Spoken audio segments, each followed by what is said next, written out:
From the earliest of conversations about this film, we really wanted to make sure this was about the emotional experience of a teenager. I had the idea of Riley being a teenager, going through puberty and all the changes that come along with it. At the end of the first film, it's perfectly teed up. They're like, what's that? What's puberty? I don't know. It's probably not important. At this age, you're suddenly incredibly self-conscious. And you start to look at yourself and compare yourself to others. You hit 12, 13 years old and your attention really starts to look to your peers and how they judge you. That transition into being a teenager is kind of brutal. We become more emotionally sophisticated as we grow up and also more of a mess. It's demo day! It's a time in our lives when we start asking those bigger, scarier questions. Who am I? Am I enough? Where do I belong? Feelings that were familiar and well-known are suddenly experienced as much more intense than they were before. And then a whole bunch of new feelings show up on the scene. Kelsey had a list of emotions that he wanted to explore and think about, and he started to sort of pare that down. I think our first screening, we had 9 new emotions show up. There are a lot. There are too many.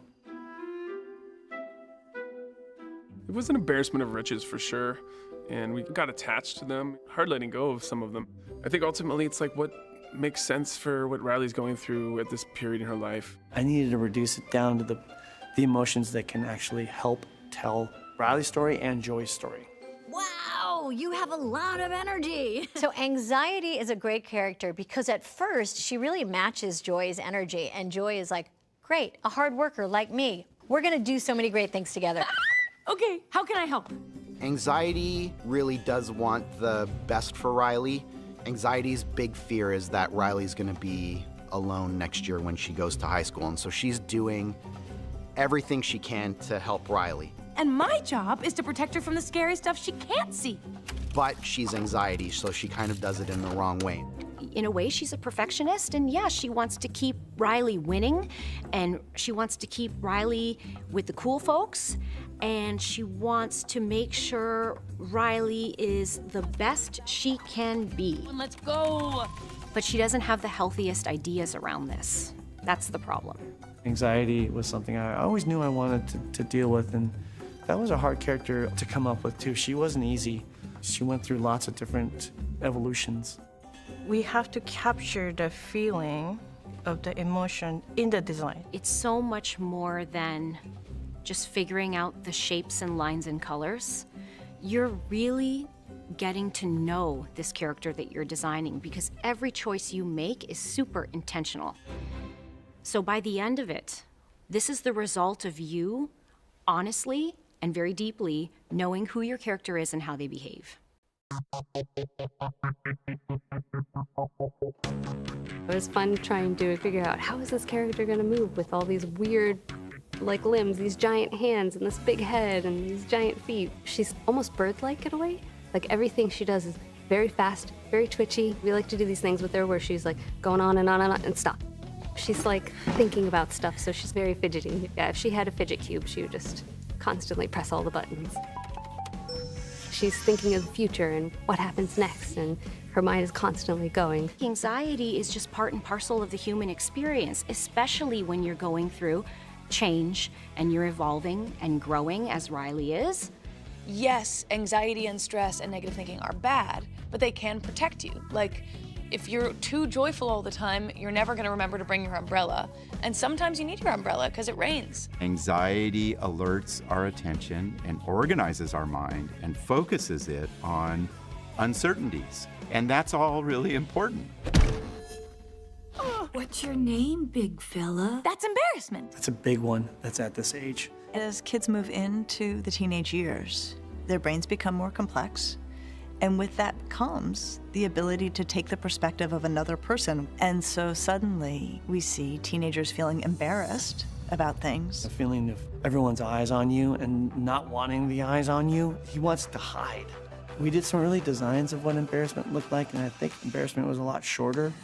I was like, I want a big character. I'm like, embarrassment is perfect. he can't hide. He's too big. It was interesting for me to design like the biggest character. We tried to keep his silhouette, everything kinda in. He tried to make himself as not noticeable as possible. So I think all the big like shape things are in place. Embarrassment, we landed on the hoodie thing. It served the purpose of him being able to hide. Embarrassment does a couple of really important things. Its signal, which I studied, you know, the blush and covering of the face and the turning away, like a lot of what we call appeasement displays in social mammals, signals to other individuals like, hey, I made a mistake, forgive me. It triggers a lot of forgiveness, right, and reconciliation very powerfully. In contrast to embarrassment, envy is the smallest of the emotions. But she's got a big appetite for the world and the things that she wants. We've cast the great Io Adebari as the voice of envy. I like it. Because I was playing a character that was so small, I feel like we had the idea of getting to make the voice really like big. Val wants us! Sometimes it's really high, and sometimes it's very low, and sometimes it's very like very Muppety. Coach will either make us a firehawk or doom us to a friendless future. She just came in with so many interesting ideas and thoughts that are really helping shape this character.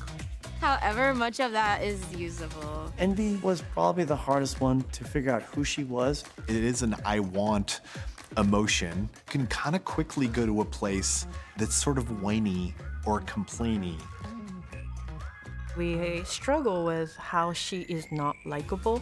Envy went through a bunch of completely different designs. One day, Kelsey had this drawing of this character with like just a big eyes. And then from there, Jason Deemer said like, maybe inspiration should be like, you know, sad wet puppy. It's like this sweet little, you know, it's like a dog wanting your food, right? Like, want that, you know? We started really thinking about what's good about envy. Bringing envy into the picture really does capture something that I think teenagers feel all the time. Aware of skills or talents that other kids have, that they themselves wish they had, wondering how they can get it. And they use that as sort of inspiration to work harder, to stretch themselves. And in the process of envying and admiring, they expand their own capacities. Pardon, excusez-moi. I've been waiting my whole life for this very moment. I think one of the hardest parts about being a teenager is you have to become increasingly independent while still living at home. Your folks know what you're eating, what you're doing. They know a lot of details of your life no matter what you do. And so one of the ways that teenagers accomplish a sense of independence is by becoming more psychologically distant. And so for me, Ennui captures some of that. Love Ennui. Love her. Ennui was a fantastic challenge because she's essentially boredom, but she's also more nuanced. She has layers of chronic dissatisfaction, general weariness. You know, there's this undercurrent of entitlement. So I really loved the whole princess spoiled brat angle. The history of the word and the emotion itself traces back to French aristocracy and the children who had everything, and that led to absolute boredom and disillusionment.